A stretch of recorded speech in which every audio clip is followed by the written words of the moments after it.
Yeah, I think that's the step that a lot of people do wrong is they choose the house, or if they decide to just go to, like the realtor's website, or not the realtor, but the builder's website or something, and just research floor plans, then they fall in love with the floor plan, and it really should be the other way around. You should really narrow down that neighborhood first, and there's several reasons why. And this is whether you go with like your typical new build track home community, or if you're choosing a lot by a custom builder, it works both ways. Totally So, agree. So just pretend that I know nothing yeah. and I am just starting to think about getting into a new home. New build incentives are getting me excited. Like, what is your advice to me to begin?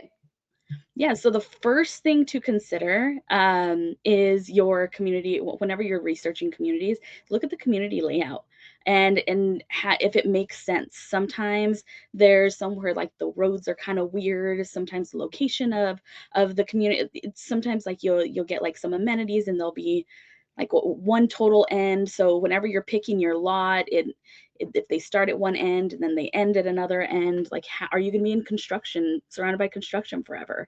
I always advise people to, when they're looking at new build communities, when we're going to kind of, whenever you're interested and you want to go and choose what, like when's the right time to purchase in this community, always look at the build out of it.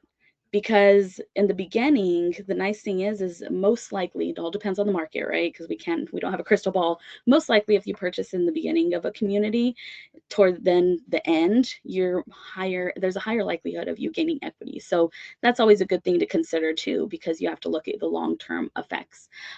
So there's the community layout, and then there's also your amenities.